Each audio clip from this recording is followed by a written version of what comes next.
ஆதித்யாயச சோமாய மங்களாய புதாட்ச குரு சுக்ர சனி அம்ச ராகுவே கேதுவே நமக.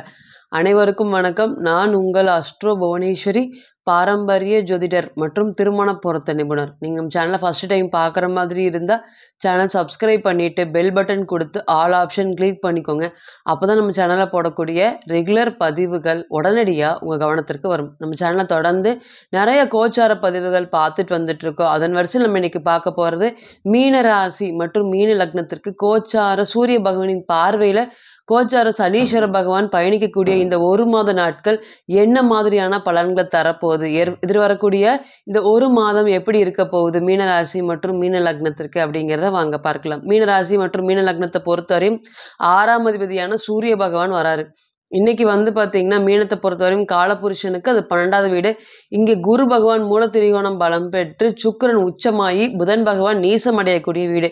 இந்த ராசிநாதன் புதன் பகவானா சம்மந்தப்படுறது விஷயத்துல இருக்கிறதுனால முதல்ல பார்த்தீங்கன்னா குரு புதன் இந்த காம்பினேஷன் வர்றதுனால மீனராசியை பொறுத்தவரையும் அதிகப்படியான அறிவாளின்னு சொல்லலாம். எந்த ஒரு விஷயத்தையுமே ஆழம் பார்க்காமல் யோசிச்சு நிதானமாக செய்யக்கூடிய நபர்கள். ரெண்டாவது, கடுமையான முயற்சி பண்ணக்கூடிய நபர்கள். எந்த ஒரு விஷயத்தையுமே எடுத்தோம் கவுத்தோன்னு பண்ணாமல் யோசித்து நிதானமாக பண்ணக்கூடியவங்க. ரொம்ப வருடங்கள் ஒரே இடத்துல, ஒரு 10 வருடங்களாக இருக்கட்டும், 20 வருடங்களாக இருக்கட்டும், ஒரே இடத்துல வேலை செய்யக்கூடிய நபர்கள். நல்ல ஓனர்கிட்ட பார்த்திங்கன்னா விசுவாசமாக இருக்கக்கூடிய நபர்கள் அப்படின்னு நம்ம சொல்லிகிட்டே போகலாம். எப்பொழுதுமே உறவுக்கு ரொம்ப ரொம்ப ரொம்ப முக்கியத்துவம் கொடுப்பாங்க. அந்த உறவு சார்ந்த விஷயம் சரி, தொழில் சம்மந்தப்பட்ட விஷயங்களும் சரி, எப்பொழுதுமே நடுநிலையாக செயல் பண்ணக்கூடியவங்க. சுறுசுறுப்பாக இருப்பாங்களா அப்படின்னு கேட்டிங்கன்னா சுறுசுறுப்பாக இருப்பாங்க.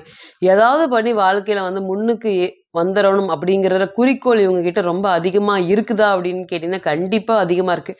இந்த மாதிரி இந்த ராசியை பற்றி நம்ம சொல்லிகிட்டே போகலாம். இன்றைக்கி இந்த ராசியோட நிலைமை, ராசிக்கு 12ஆம் இடத்துல சனீஸ்வர பகவான், ராசியிலே ராகு பகவான். இதற்கு மேலே ஏதாவது தேவையா அப்படின்னு கேட்டிங்கன்னா கண்டிப்பாக இல்லை. 2 பக்கம் 2 கத்தி வச்சு மீனத்தில் உட்காந்துருக்க மாதிரி அந்த அளவுக்கு ஒரு கெடுபலன் நடந்துட்டு இருக்கா மீனராசி அப்படின்னு கேட்டிங்கன்னா கண்டிப்பாக இருக்குது. சந்திரன் மீது ராகு போகும்போது நிறைய மனக்கவலைகள், மன சுமைகள், மனம் சம்மந்தப்பட்ட பிரச்சனைகள் அதிகரிக்கிறது, ஏராளமாக அதிகரிக்கும். இதுக்கு முன்னாடி பார்த்திங்கன்னா குரு பகவான் ராகுவோட இணைஞ்சு பணத்தில் பிரச்சனைகள் வந்துச்சு, உறவு சம்மந்தப்பட்ட விஷயத்தில் வந்துச்சு.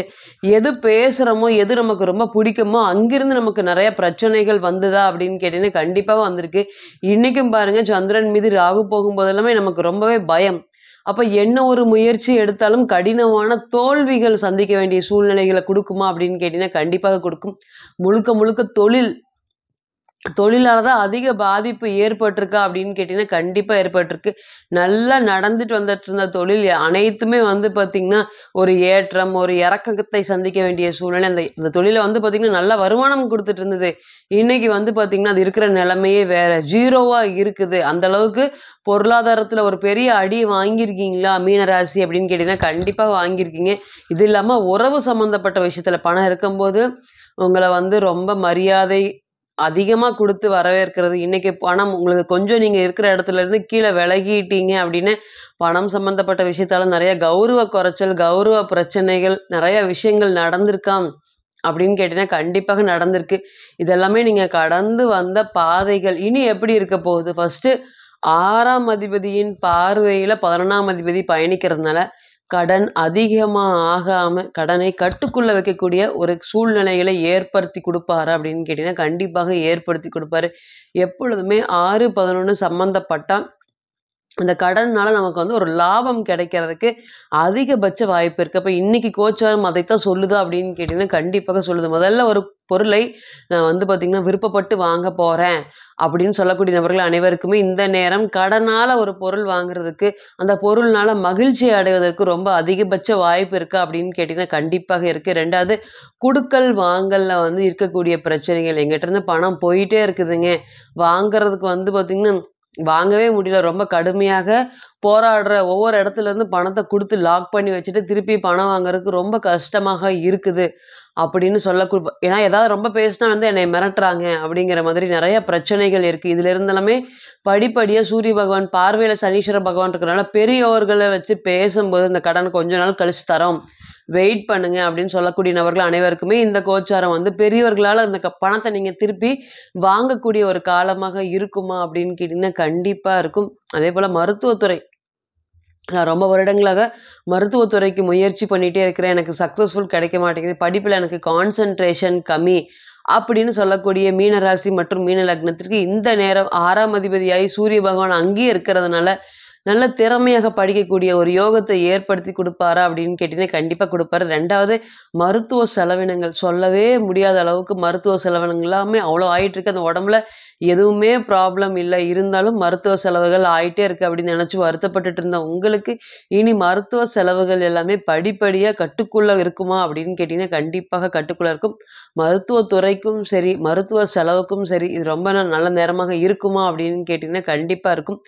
எதிர்பார்த்த இடத்தில் கடன் கண்டிப்பாக கிடைக்கும். 6ஆம் அதிபதி 6ல ஆட்சி பெற்றிருக்கிறதுனால, என்ன நீங்க வந்து கடன் வேணும்னு வாங்கணும்னு விருப்பப்படுறீங்களோ, ஒருத்தர்கிட்ட இருந்து நான் பணத்த எதிர்பார்த்துட்டு இருக்கேன். அந்த பணம் எனக்கு வருமா? இப்படிங்கிற மாதிரியான கேள்விகளுக்கு நிச்சயமா பணத்தை வாங்கக்கூடிய ஒரு நல்ல காலமாக இருக்கும். 6ஆம் அதிபதி 6லயே இருக்கிறதுனால நெறைய பணம் வாங்குனீங்கன்னா, கட்ட முடியாத சூழ்நிலைகளை ஏற்படுத்தி குடுப்பாரா அப்படின்னு கேட்டீங்கன்னா, கண்டிப்பா ஏற்படுத்தி குடுத்தாரு. அதனால கடன் வாங்கும்போது கவனம் தேவையா அப்படின்னு கேட்டீங்கன்னா, கண்டிப்பாக தேவை. 6ல் பலம் பெற்ற கிரகங்கள் இருக்கிறனால எதிர்பார்த்தக்கூடிய வேலை வாய்ப்புகள், ஒரு விஷயத்த நான் செய்யவே முடியல. ஏன்னா, இன்னைக்கு சந்திரன் மீது ராகு, சந்திரனுக்கு 12ல் சனீஸ்வர பகவான். இந்த 2 மணி நேரம் செய்யக்கூடிய வேலைய 4 மணி நேரம் செய்ற, 6 மணி நேரம் செய்ற வேலையில தொடர்ந்து எனக்கு அங்கீகாரம் கிடையல.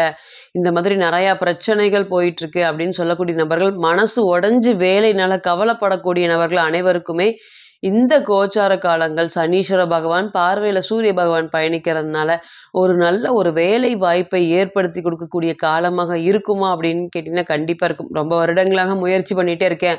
நானும் படிச்ச படிப்புக்கு உண்டான வேலை கிடைக்கவே இல்ல. அங்க இன்டர்வியூ இருக்கு, இங்க இன்டர்வியூ இருக்குன்னு மகனால நம்பிட்டு இருக்கிறவங்க, அல்லது மகன் சம்பாத்தியத்துல வந்து பார்த்தீங்கன்னா, ஓரளவுக்கு வாழ்க்கைய நடத்திறலாம் அப்படிங்கிற எதிர்பார்ப்போட இருக்கக்கூடிய நபர்கள் அனைவருக்குமே இந்த கோச்சார காலங்கள் உங்களுடைய மகனுக்கோ, மகளுக்கோ நல்ல வேலை கிடைக்கக்கூடிய ஒரு காலமாக இருக்குமா அப்படின்னு கேட்டீங்கன்னா, கண்டிப்பா நல்ல காலமா இருக்கும். நீங்க வந்து பார்த்தீங்கன்னா, பல விஷயத்த உங்ககிட்ட இருந்து பறிச்சிருக்காங்க. அது எல்லாமே படிப்படியா உங்களுக்கு திருப்பி குடுக்கக்கூடிய ஒரு நல்ல ஒரு யோகமான காலங்கள் வந்துருச்சா அப்படின்னு கேட்டீங்கன்னா வந்துருச்சு. கஷ்டம் மட்டுமே அனுபவிச்சுட்டு இருக்கேன். எதிராளிகளோட தொல்லை ரொம்பவே தாங்க முடியல. அங்க போய் அத சொல்றது, இங்க போய் இத சொல்றது, நம்மகிட்ட அகைன்ஸ்ட்டா பேசுறது, கூட இருந்துட்டே நடிக்கிறது, இந்த மாரி நெறைய விஷயங்கள் போயிட்டுருக்கா. திடீர்னு உங்களுக்கு அவங்கள நெனச்சு கோவம் வரும். சண்டைக்கு போகலாமா? வேண்டாமா? நம்மளே இருக்கக்கூடிய கடுமையான தொந்தரவுல எதுக்கு நம்ம சண்டைக்கு போகணும்? அப்படிங்கிற மாதிரி ஒரு நேரம் உங்களுக்கு மைண்ட்ல தோணும். 2வது நேரம் இல்ல என்ன இருந்தாலும் இப்படி பேசிட்டு இருக்காங்க. நம்ம திருப்பி போய் பேசிறலாம், பதில் சொல்லிடலாம் அப்படிங்கிற மாதிரியும் தோணிட்டே இருக்கும். அப்ப நடுநிலையா செயல்படுவதற்குண்டான காலங்களாக இது இருக்குமா அப்படின்னு கேட்டீங்கன்னா இருக்கும். அதேபோல அரசாங்க சம்மந்தப்பட்ட வேலைக்கு நான் முயற்சி பண்ணிட்டு இருக்கிறேன். ஏன்னா இன்னைக்கு வந்து பாருங்க 6, 11 சம்மந்தப்படுது. அப்ப நிச்சயமா நான் வந்து ரொம்ப வருடங்களாக நான் எக்ஸாம் எழுதிட்டு இருக்கேன். என்னால கான்சன்ட்ரேஷன் பண்ணவே முடியல. அல்லது புதிய வேலை வாய்ப்புகளுக்கு நான் முயற்சி பண்றேன். இந்த மாதிரியான கேள்விகளுக்கு நிச்சயமா இது ஒரு யோகமான கோச்சார காலமாக கண்டிப்பா இருக்கும். கஷ்டத்தை மட்டுமே அனுபவிச்சுட்டு இருந்த உங்களுக்கு சுக துக்கங்கள வந்து சமாளிக்கிறது துக்கம் மட்டுமே தான் அதிகமா இருக்கு. விரக்தி தன்மை ரொம்பவே அதிகமா இருக்கான்னு கேட்டீங்கன்னா, கண்டிப்பா இருக்கு. இனி வரக்கூடிய காலங்கள்ல இதெல்லாமே கட்டுப்படுத்திப்படும். அதேபோல சூரிய பகவான் 6ஆம் இடத்துல இருக்கிறனால எதிராளிகளுடைய தொந்தரவுகளுமே இனிமேல் படிப்படியாக குறையுமா அப்படின்னு கேட்டீங்கன்னா, கண்டிப்பாக குறையும். கொடுக்கல் வாங்கல்ல இருக்கக்கூடிய பிரச்சனைகள் நிச்சயமா விலகுமா அப்படின்னு கேட்டீங்கன்னா, கண்டிப்பாக விலகும். இப்ப நீங்க கேட்டுச்சுட்டு இருந்த அனைத்துமே கோச்சார பலன்கள் தான். கோச்சாரம் அப்படிங்கிறது தற்காலிகமானது தான். கோச்சார பலன்கள் 40லிருந்து 60% மட்டுமே பொருந்தும். தனிப்பட்ட ஜாதகத்த நம்ம எடுத்து தசா புத்தி நடப்பு அந்தரம் கணிக்கும்போது, கிரகம் பெற்று பலம், பலவீனம் அடிப்படையில பலன்கள் கூடவோ, குறையவோ செய்யும் அப்படிங்கிறதுல ஒருபோதும் மாற்றம் இல்லைங்க. தனிப்பட்ட ஜாதகத்தை நீங்க ஆலோசனை பண்ண விருப்பப்பட்டா, கீழ இருக்கக்கூடிய இந்த நம்பருக்கு கான்டாக்ட் பண்ணுங்க. நான் வணங்கக்கூடிய நரசிம்மர் உங்க எல்லோருக்குமே நல்ல வளமான வாழ்க்கை ஏற்படுத்தி தர நான் நிச்சயமா பிரார்த்தனை பண்ணிக்கிறேன். மீண்டும் ஒரு பதிவில் உங்களெல்லாம் சந்திக்கும் வரை உங்களிடமிருந்து விடை பெறுவது உங்கள் அஸ்ட்ரோ புவனேஸ்வரி. நன்றி, வணக்கம்.